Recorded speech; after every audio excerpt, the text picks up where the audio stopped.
Il se passe certaines choses dans le monde qui devraient amener chaque croyant à s'arrêter, lever les yeux et être attentif. Non pas pour paniquer, non pas pour fixer des dates, non pas pour spéculer sans discernement, mais pour discerner les temps dans lesquels nous vivons.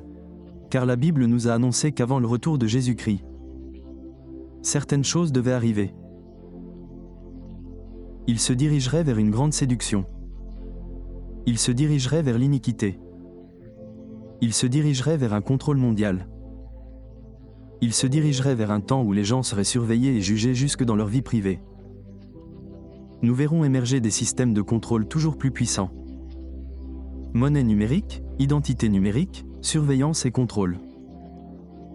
L'Apocalypse annonce un contrôle économique mondial. Un temps viendra où le système de l'Antéchrist sera si puissant que les gens ne pourront ni acheter ni vendre sans recevoir la marque de la bête. Apocalypse chapitre 13 versets 16 et 17 dit « Et il fait tout, des plus petits aux plus grands.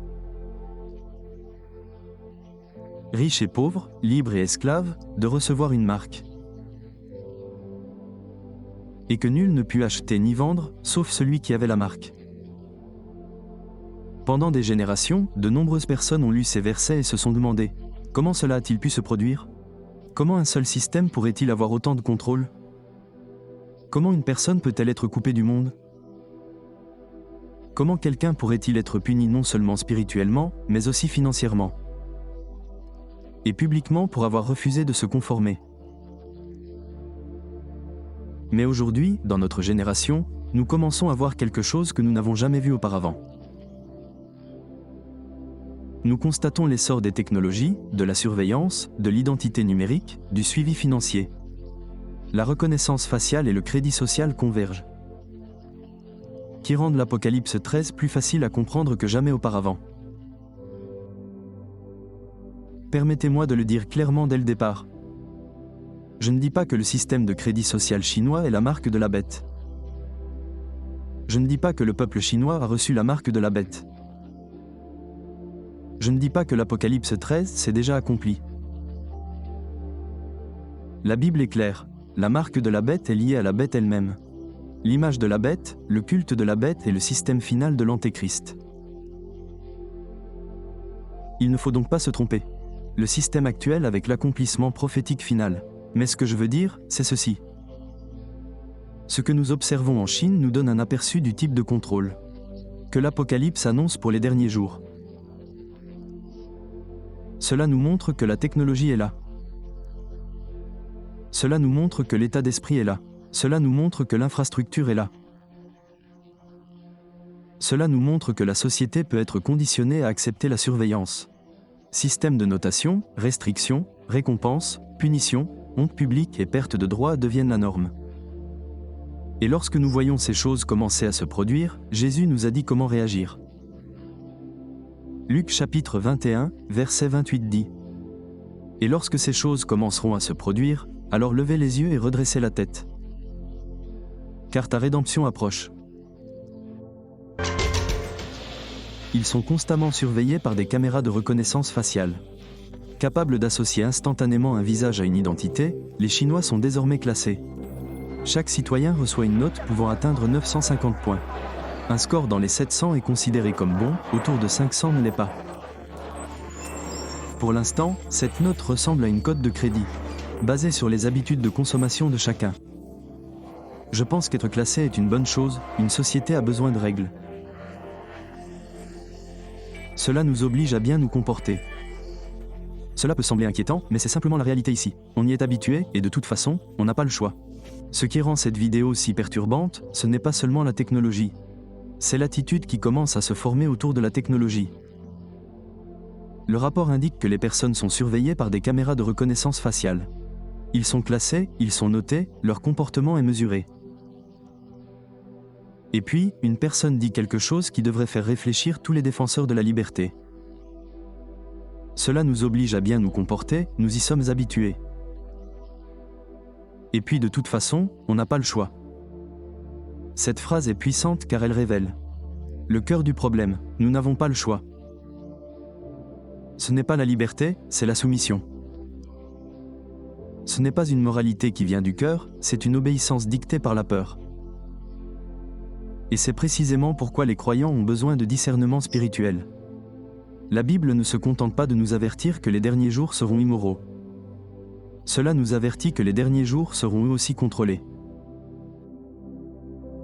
L'Antéchrist ne souhaite pas simplement que les gens vivent dans le péché. Il veut que les gens s'inclinent, il veut de l'adoration, il veut de l'allégeance. Il veut la soumission. L'Apocalypse 13 ne parle pas seulement d'économie, elle parle aussi d'adoration par le contrôle. Il s'agit d'un système où votre capacité à participer dans la société devient liée à la question de savoir si l'on se soumet à la bête. Pendant des années, certains se sont moqués des chrétiens qui croyaient qu'un jour un système pourrait exister, où les gens seraient incapables d'acheter ou de vendre. Ils disaient que c'était impossible, qu'aucun gouvernement ne pouvait contrôler autant de choses. Ils ont affirmé qu'aucun système ne pouvait surveiller les individus à ce niveau. Ils disaient qu'aucune société n'accepterait jamais un tel niveau de contrôle, mais regardez le monde d'aujourd'hui.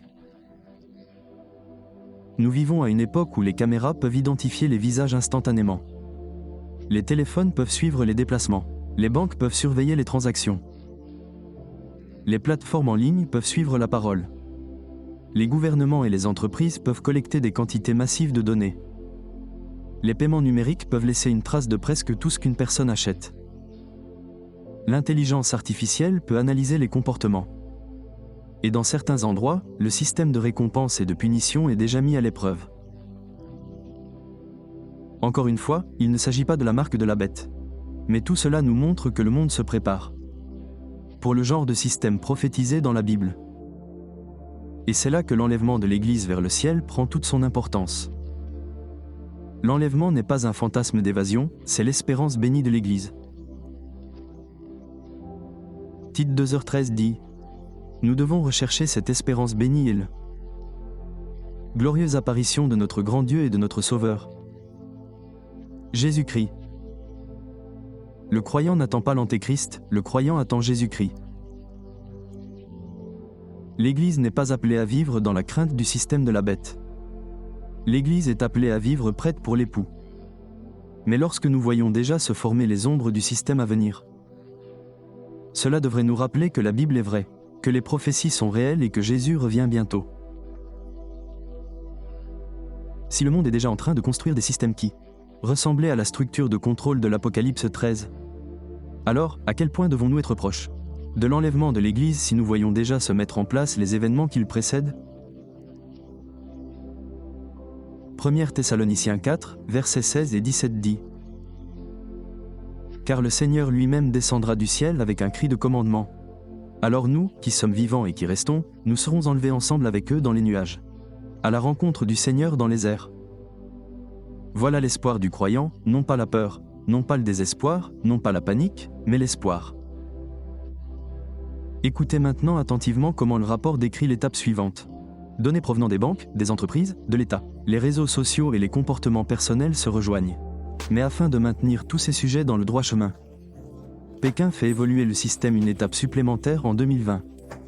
Il s'agit d'agréger les données recueillies par les banques, les entreprises privées et l'État afin d'évaluer si une personne est un bon ou un mauvais citoyen. En utilisant le maximum de données possibles, ce qu'on appelle le Big Data, le système va fonctionner. Un rôle important dans la reconstruction d'une société morale. L'État examinera minutieusement chaque détail de la vie d'une personne. Situation financière, habitudes de consommation, carrière, voire comportement sur les réseaux sociaux. Critiquer le gouvernement en ligne ou afficher des signes extérieurs de richesse, c'est absolument interdit. En revanche, évaluer le parti ou donner son sang vous valorise vous-même. C'est là que le problème devient encore plus grave. Le rapport indique que le système va au-delà d'un simple score financier et commence à agréger des données provenant des banques, entreprises privées et États.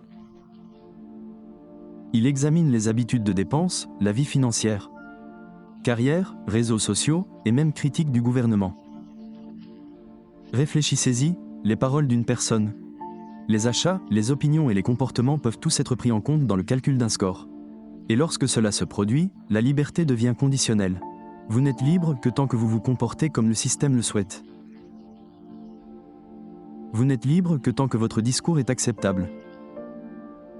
Vous n'êtes libre que tant que votre loyauté n'est pas mise en doute.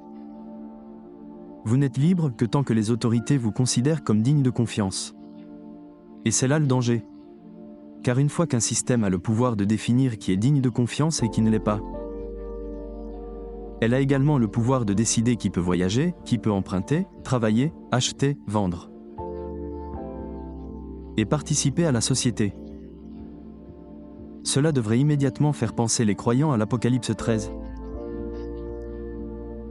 Car l'Apocalypse 13 nous dit que le système de la bête finale reliera le culte, allégeance et économie. Il ne s'agira pas simplement d'une tromperie religieuse, mais d'un piège social et économique. La Bible dit « Personne ne peut acheter ni vendre sans avoir la marque ». Cela signifie que le système final sera en mesure d'appliquer l'exclusion. Il permettra de distinguer les éléments conformes des éléments non conformes. Elle pourra punir ceux qui refusent, et ce, dès maintenant dans notre génération. On voit bien comment une telle chose pourrait être faite. Vous n'avez pas besoin de soldats postés devant chaque magasin. Vous n'avez pas besoin de garde à chaque marché. Vous n'avez pas besoin d'un point de contrôle physique à chaque rue. Il vous suffit seulement d'un système numérique qui décide si votre identité est approuvée, si votre score est acceptable, si votre compte est actif, que votre paiement soit validé, que votre voyage soit autorisé, et si votre nom figure sur une liste noire. Voilà pourquoi le chrétien ne doit pas dormir. Romains 13h11 dit « C'est l'heure de vous réveiller enfin du sommeil. Car maintenant le salut est plus près de nous que lorsque nous avons cru. » Nous vivons dans une génération où la prophétie ne semble plus lointaine ni abstraite. Ce qui paraissait autrefois impossible semble aujourd'hui technologiquement simple. Ce qui paraissait autrefois lointain semble maintenant très proche. Et le danger est que beaucoup de gens ne le verront pas, car ils seront distraits. Ils sont distraits par le divertissement, distraits par l'argent, distraits par la politique, distraits par le plaisir, distraits par la vie normale. Jésus nous a mis en garde contre cela dans Luc 21h34, lorsqu'il a dit « Prenez garde à vous-même, de peur que vos cœurs ne s'apesantissent par les excès, l'ivrognerie et les soucis de la vie. » Les soucis de cette vie peuvent rendre les gens spirituellement aveugles. Une personne peut être tellement concentrée sur ses factures, sa carrière, ses relations, réseaux sociaux et routines quotidiennes, qu'il ne remarque pas le décor prophétique qui se met en place tout autour d'eux. Observez comment même les achats ordinaires et les comportements quotidiens peuvent contribuer au score d'une personne. Et aussi comment les récompenses sont accordées à ceux qui sont considérés comme des citoyens modèles. En théorie, tout peut être pris en compte dans le calcul du score social. Même les erreurs les plus anodines comme faire ses courses au supermarché. Lorsque Chauvin Won effectue un paiement électronique, ses achats en disent long sur elle à l'État. Acheter des cigarettes serait un délit pour elle. D'un autre côté, les couches montrent qu'elle est une mère attentive. La bière pourrait être un signe d'alcoolisme. Elle ferait mieux d'acheter de l'eau.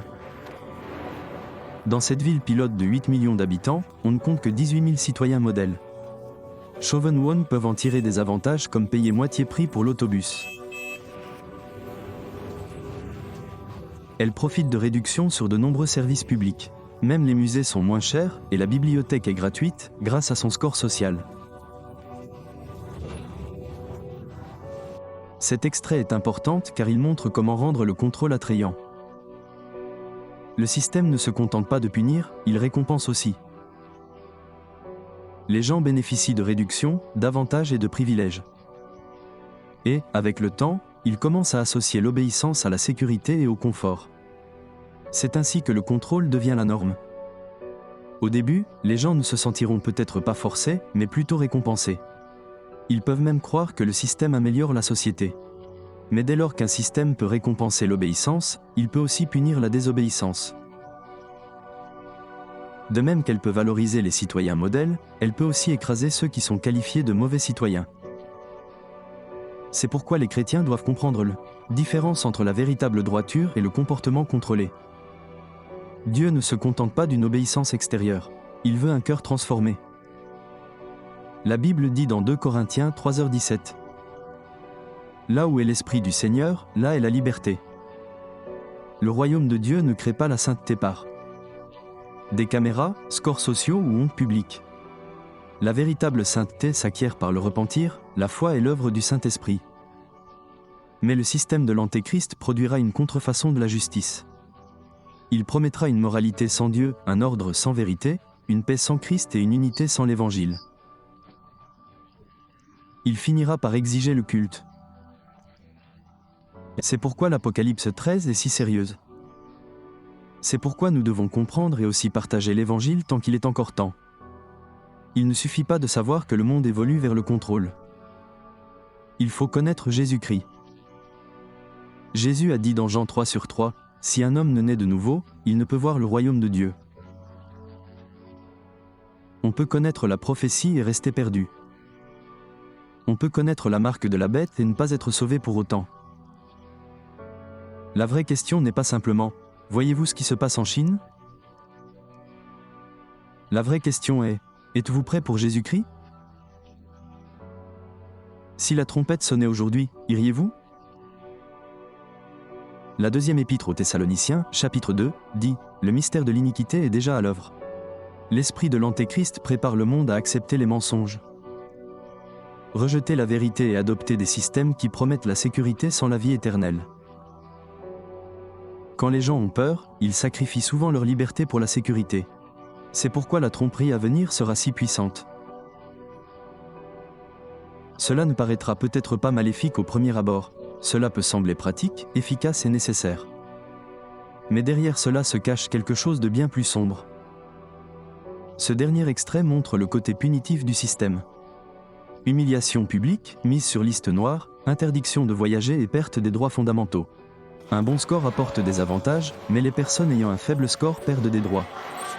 Le cinéma nomme et dénonce publiquement les personnes considérées comme peu fiables, affichant leurs informations, même leurs adresses, sur des écrans géants. C'est une question de principe. Ces gens-là doivent être condamnés. Ces gens-là ne sont pas honnêtes, alors ils doivent donc en payer le prix. Il est normal de payer ses dettes. Il faut mettre sur liste noire ceux qui ne le font pas. La Cour suprême a créé une liste noire pour les soi-disant mauvais citoyens. Ceux dont la note est tombée à 0. On y trouve des entreprises, mais aussi, à ce jour, 23 millions de personnes. Parmi eux se trouve ce journaliste. Il s'est approché d'un peu trop près de révéler des faits de corruption parmi les membres les plus influents du parti. Après avoir été poursuivi en diffamation par le sujet de l'histoire qu'il avait écrite, il a été mis sur liste noire. Il ne s'en est rendu compte que lorsqu'il a essayé d'acheter un billet de train. Et on lui a dit qu'il était interdit de voyager, ce qui lui dit qu'il est toujours sur la liste noire. Puni parce qu'il a été jugé indigne de confiance par l'État. Une fois fiché comme mauvais payeur, vous ne pouvez plus obtenir de prêt bancaire. Créer une entreprise, acheter un appartement. Ou même inscrire vos enfants dans une école privée. Cet homme fait partie de cette infime minorité de personnes qui ont osé critiquer le système. Ce que certains qualifient de dictature numérique. Je m'inquiète, car je crois que beaucoup de gens, comme moi, seront privés de certaines libertés individuelles. Et nous vivrons tous avec des restrictions d'une manière ou d'une autre. Cet extrait devrait faire réfléchir. Les gens peuvent être publiquement exposés, mis sur liste noire et privés d'accès au voyage, aux prêts, aux affaires, au logement et même à l'éducation. Le journaliste qui a enquêté sur la corruption n'a découvert qu'il était sur liste noire que lorsqu'il a tenté d'acheter un billet de train. Ce n'est pas la marque de la bête, mais cela illustre le principe d'exclusion. L'Apocalypse 13 met en garde contre un système futur où le refus de se conformer aux exigences aura des répercussions sur les achats et les ventes. Dieu révèle les prophéties pour nous préparer, non pour nous divertir. Mais la réponse chrétienne n'est pas la peur. Jésus nous a dit ces choses pour que nous nous restions vigilants. Persévérions dans la foi et ne soyons pas trompés. Plus le contrôle s'accroît, plus l'espoir du retour du Christ devient précieux. L'enlèvement nous rappelle que Jésus n'a pas oublié son Église. Le Seigneur descendra, les morts en Christ ressusciteront. Et les croyants seront enlevés avec lui. Alors, que devons-nous faire ? Premièrement, on doit être né de nouveau. Ne vous contentez pas de vous intéresser aux prophéties, examinez votre âme. Vous êtes-vous repenti et avez-vous placé votre foi en Jésus-Christ ? La vie éternelle ne s'obtient ni par les œuvres ni par l'approbation des hommes. C'est par la grâce, au moyen de la foi en Jésus-Christ. Deuxièmement, vivez saintement. Si Jésus doit bientôt revenir, ce n'est pas le moment de jouer avec le péché, ni de se fondre dans le monde. L'espoir de son retour devrait changer ce que nous regardons, aimons, recherchons et priorisons. Nous ne sommes pas appelés à nous focaliser sur l'Antichrist. Nous sommes appelés à suivre le Christ. Troisièmement, avertir les autres avec amour. Beaucoup de gens pensent que la vie continuera comme d'habitude, mais la Bible dit que ce monde passe. L'Antéchrist se lèvera, mais il ne régnera pas éternellement. Jésus-Christ reviendra comme roi des rois et seigneur des seigneurs. Alors oui, quand on regarde la Chine, il faut faire attention. Non pas parce qu'il s'agit de l'accomplissement complet de l'Apocalypse 13, mais parce que cela montre comment l'achat et la vente peuvent être restreints. La parole peut être surveillée et la vie quotidienne peut devenir conditionnée par le respect des règles. Le message n'est pas la panique, le message est la préparation. Jésus a dit « Personne ne connaît le jour, ni l'heure, mais il nous a dit de veiller, alors restez éveillés. »